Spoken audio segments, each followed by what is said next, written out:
People ask me, how can they tell if they have forgiven someone or not? This is a really good question. There are definite feelings you have when you have forgiven. And if you are still having feelings of revenge towards the person who hurt you, you might want to listen in to this episode.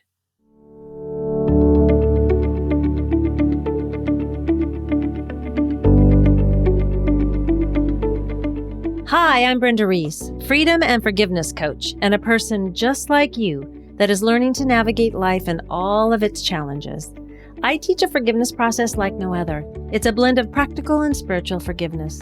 This process guides you into knowing how unforgiveness can be keeping you stuck in your relationships, both personally and professionally, and how it prevents you from releasing resentment and finding joy.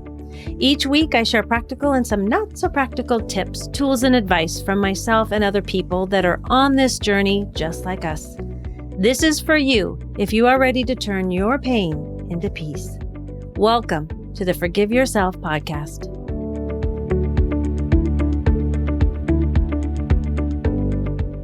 When I left my ex, my heart hurt so bad, I thought I was going to die. It was such a codependent relationship, and I knew it had to change, and he wasn't willing to make the changes at that time, so I had to leave to save myself. It was so hard to see him go on with his life with dating and looking all together because we were in the same community. And now this was making me have judgments, right? And comparing my insides to his outsides, and my insides were crumbling fast. I couldn't even fathom that he could be falling apart the same way I was. The thoughts that I had were not pretty, let me tell you. They were definitely of the revengeful type. In fact, I wanted him to suffer and even die. Yeah. Because I thought it would be easier for me to not hear about him or see him in the community. I just wanted him to go away so my pain could stop. Have you ever felt like that? Come on, be honest. It's just you and me here. What I didn't know was that the pain wouldn't stop, even if he was not gone, because it wasn't really all about him. Meaning, the pain I was feeling wasn't all from him. It was from my own life. Yeah, he messed up, and I did too. Yet the suffering I was feeling wasn't just from this current situation. It had tentacles from the past. And with the forgiveness work, I was able to release the feelings of revenge that I had for him. And today, when I think of him or see him, I'm not angry, sad, or resentful. In fact, we have a good relationship today. Now, not everyone is able to have that, and I feel extremely grateful. And I want to tell you, I did a lot of work to get there. Part of that work included something called a reframe in the radical forgiveness work. Reframing what I went through has been powerful for me.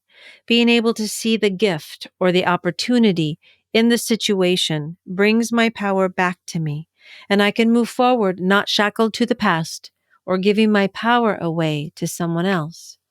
It is these types of gifts in these situations that I look at today, which is a huge improvement in how I live my life and in all my relationships. And that's what I would like for you to feel. Now, I want to have a caveat here and say that there are several steps before the reframe, and we will be going through that because I'm excited to introduce you to this framework because it changed my life so much and so many of my clients. So getting to reframing, you don't want to jump there too quickly because that's called a bypass.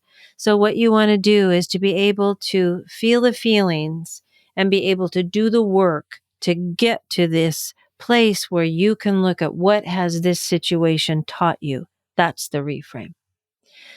Now let's talk about 5 ways to tell if you've forgiven someone. Yet before I do that, I'd also like to say that these ways aren't for dealing with forgiveness around a major, major trauma that you haven't done significant work around. I encourage you to seek professional guidance from a doctor and therapist if you've experienced major trauma. Okay, are you ready for the 5 ways to tell if you've forgiven someone? All right, number 1. When you can think of them without thinking of the hurt they caused you. Being able to have normal types of thoughts about the person is what you're aiming for, which means you're dropping the anger and resentment that you held against them, and maybe even getting to a neutral place. Imagine that. It is doable. For me, it took some time and quite a few worksheets that we do in the radical forgiveness process, along with some other tools that are phenomenal for moving energy, like having your story witnessed and validated and fleshing out the beliefs. Now, it's not ever saying that what someone did to you is right. It's about learning to take the sting out of that hurt so they no longer have a hold over you. Number 2, what if they needed your help? So this is a good question to ask. This is a good barometer. Not that you would run out and do that, right? But if you think into this or feel into this thought of them needing your help, would you do it? Does the thought or feeling come up as a, yeah, I'd help them, or hell no? Now remember, this is just a barometer of where you're at with this person. Number 3, can you think positive thoughts about this person? Is there anything good that comes up about them? If there isn't anything good, then that tells you that maybe there's more forgiving to do. Your thoughts and feelings are a guide. And a good thing to ask is, what are those thoughts and feelings? And where do you feel them in your body? Write about them in a journal or type them out. If they aren't positive thoughts yet, right? Maybe think about whether you've felt this way before. It could be an old wound. And keep in mind, this isn't right after a breakup or big fight. We need to allow ourselves some time and also do the inner work before we get to this point. Number 4, do you think of wanting revenge? Okay, there may be consequences that need to come for this person for what they've done. But does your heart want to hurt them? If so, would you call this forgiveness? Probably not. My story that I told you about in the beginning of wanting my ex to die is quite normal. I learned from a therapist. Thank goodness. It took me quite some time doing the forgiveness work to be able to not want revenge. And it really came down to pulling my energy back from him, seeing that these feelings of being betrayed and hurt by him weren't just from him. I had had these feelings in other relationships. Recognizing with the help from my own forgiveness coach that this was a pattern in my life was a huge aha. And that's when the healing began. And so I became less revengeful. That was really big. I want to say that learning this pattern, we all have patterns, and learning this pattern and seeing it clearly and then doing the work around it specifically helped bring me peace. And number 5, when you have stopped looking for them to fail is an indicator that you have forgiven. If you have truly forgiven someone, then just like you would for anyone else, you would want them to succeed or at least do better in life. Forgiveness means you've stopped keeping score of all the person's wrongdoings. Now, this is not easy, yet it is powerful when you can get to the place of forgiveness, especially those that we loved and spent time with, and maybe even thought it was going to be forever, or at least a long time. Keep in mind that forgiveness is a choice. It doesn't feel that way in the beginning.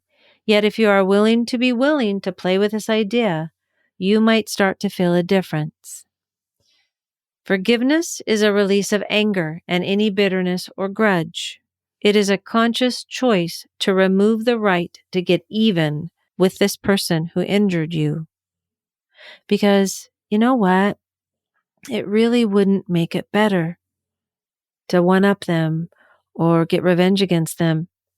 It just brings on and compounds guilt and shame. And forgiveness is not a release of responsibility from them or an absence of healthy boundaries on our part. That's another big one that we really want to think about. When we are angry, resentful, or blaming someone else for our pain, we give them our power.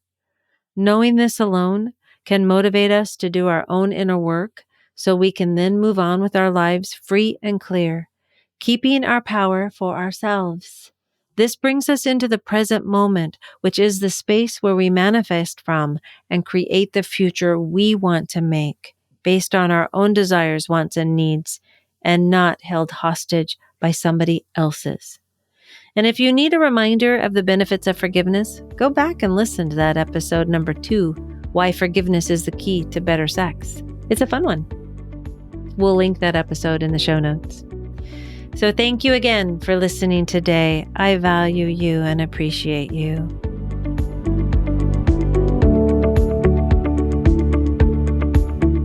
Thank you so much for listening today. I hope you enjoyed this episode. If you did enjoy it, would you do me a favor and share this episode and then follow us on your favorite podcast app so you don't miss one episode of the Forgive Yourself podcast, where every Friday you will get tips, tools, and stories so that you can turn your pain into peace. Take care.